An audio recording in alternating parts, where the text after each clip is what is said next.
মাগুরায় পুত্রের হাতে পিতা খুন। নেশার টাকা না পেয়ে বৃদ্ধ পিতাকে ছুরিকাঘাত করে হত্যা করেছে এক পাষণ্ড পুত্র।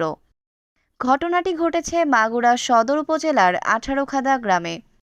সদর থানার ভারপ্রাপ্ত কর্মকর্তা মোহাম্মদ আয়ুব আলী জানান, 18খাদা গ্রামের বৃদ্ধ চা বিক্রেতা সুরমান শেখকে তার মাদকাসক্ত ছোট ছেলে মফিজ শেখ আজ রবিবার সকাল 9:30টার দিকে নিজ বাড়িতে বুকে উপর্যুপরি ছুরিকাঘাত করে।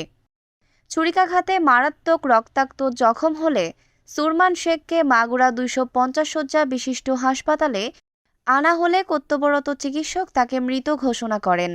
এলাকাবাসী মাদকাসক্ত পাষণ্ড পুত্র মফিজকে ধরে পুলিশে সোপর্দ করেছে। লাশের ময়নাতদন্তের জন্য মর্গে রাখা হয়েছে।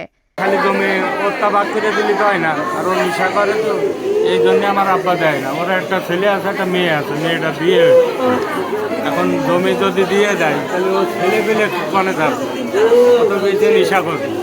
এই করার কারণে আমার আব্বা জমি দেয় না। এমনি আর্থিকভাবে ওর টাকা আমরা সে সময় বাড়ি ছিলাম না, কারণ এটাতে আমি দেখি আমার একটু কাজ, এই বাড়ি আমার আব্বা ফাঁকা ছিল আর ও ছিল। এই এক কথায় মনে হয় দুই কথা কাটাকাটি নিয়ে কি দিয়ে মারিছে তাও জানি। প্রাথমিকভাবে পুলিশের ধারণা, মাদকের টাকা জোগাড় করতে বেশ কিছুদিন ধরে তার পিতা সুরমান শেখকে জমি বিক্রি করে টাকা দেওয়ার জন্য চাপ দিয়ে আসছিল পুত্র মফিজ শেখ। সকালে জমি বিক্রির বিষয় নিয়ে পিতা পুত্রের কথা কাটাকাটির এক পর্যায়ে সে তার পিতার বুকে ছুরিকাঘাত করে হত্যা করে। এই ঘটনায় হত্যা মামলার প্রস্তুতি চলছে। মোহাম্মদ ইমরান হোসেন, মাগুরা প্রতিনিধি। ঐশী সৃষ্টি, news desk, Bangladesh news today.